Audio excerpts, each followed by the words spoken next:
Manga-Waido. I'm Sayo Okawa. I was the quiet type. This is Hiromi, my little sister.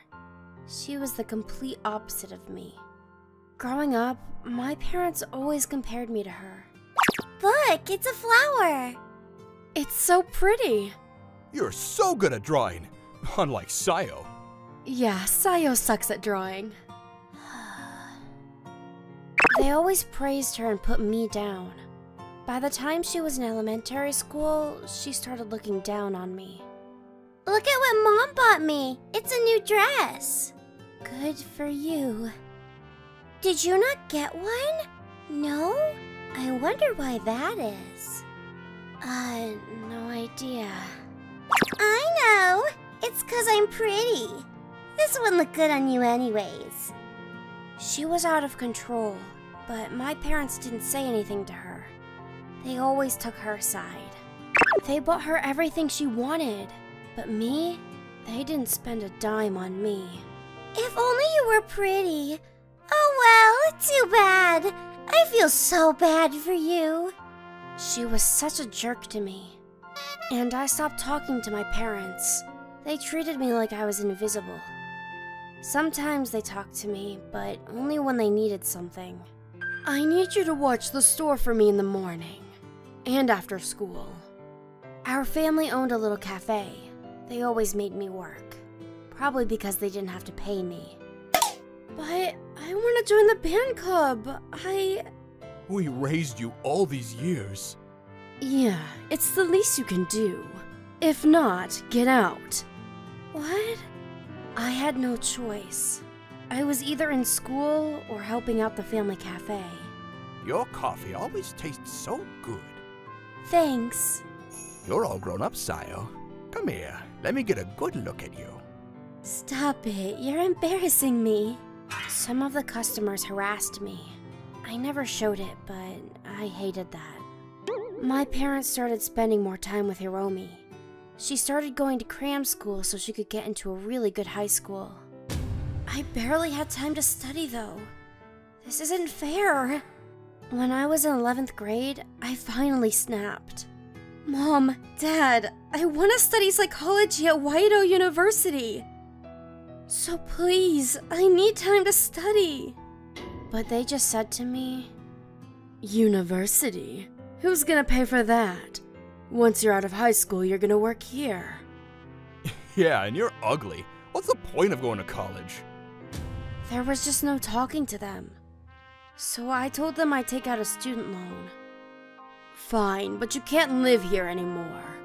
Yeah, and pay us 100 grand before you go, for all the money we spent on you. Screw this. I was done talking to them. I had no choice but to give up on college. After graduating high school, I started working at the cafe. I'm gonna save up and get my own place. I'm not gonna give up. About a year later, Hiromi got into her first choice school. I joined the tennis club. The boys there are so handsome. Good for you. Why didn't you go to college? Oh, right. She said with a mean smile on her face. I had nothing to say to her. I worked all day at the cafe. Somehow I was able to convince my parents to pay me. It was minimum wage, but it was better than nothing. If I wanted my own place, I had to save up. I don't care how long it takes. Someday I'm gonna leave this place. But then something unexpected happened when Hiromi was a sophomore in college. Oh no! I'm in big trouble! Hiromi came home one day. She was freaking out. A few minutes later, this really scary-looking guy came to our house. Where's the girl? The one that ran over our boss. Bring her to me right now. Hiromi was riding her bike while using her phone, and she ran over an old man. His assistant remembered the color of her bike, so he was able to track her down. I turned around to call my parents, but then... She did it! It was her! What? Mom pushed me. It was her! You can do anything you want with her! So it was you, huh?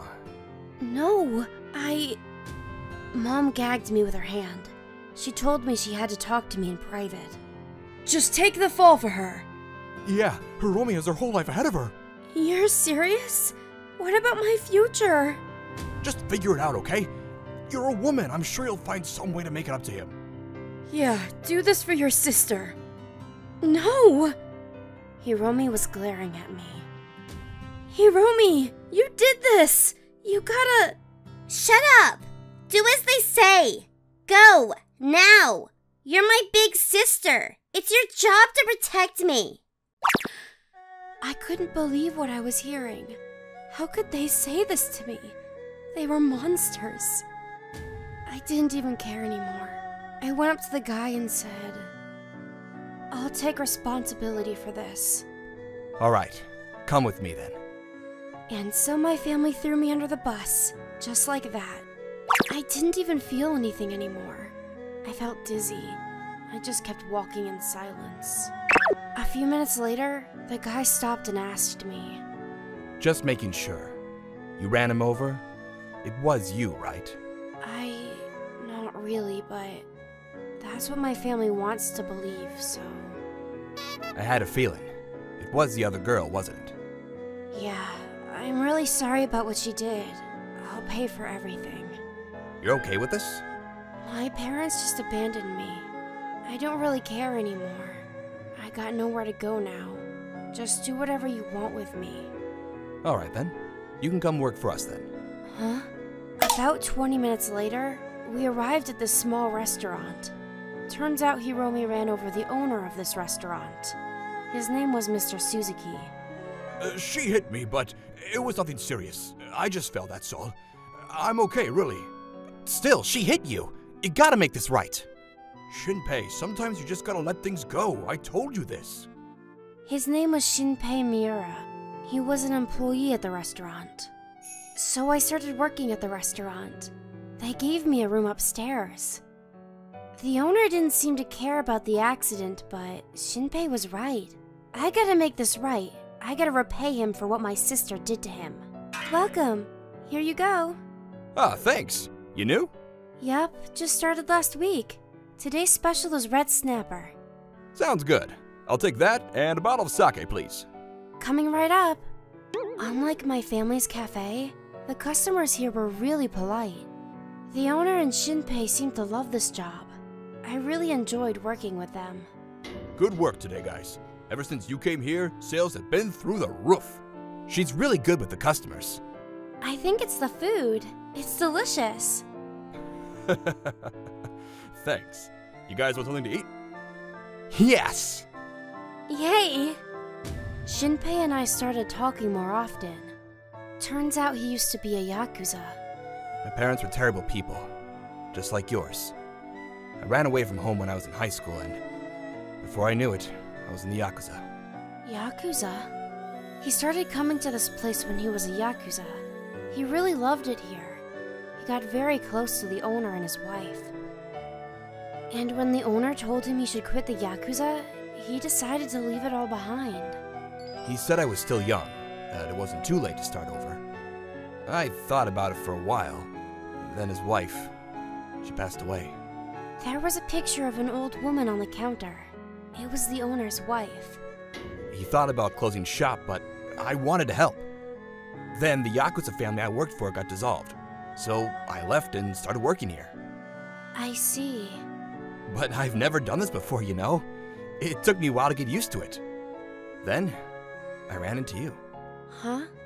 That cafe. I actually went in there once.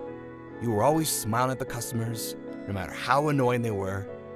You probably don't remember it, but... He said that I inspired him. And now, we're working together. I wasn't expecting that. He said with a big smile on his face. It was kind of cute. My family's cafe and the restaurant. The job was the same. I was the waiter. But here, I genuinely wanted to help the restaurant out. I really enjoyed working here. And it was all thanks to the owner and Shinpei. I was really grateful for both of them. Then... Sales are going through the roof. Thanks for handing out those flyers. It's all thanks to you. Oh, it's nothing.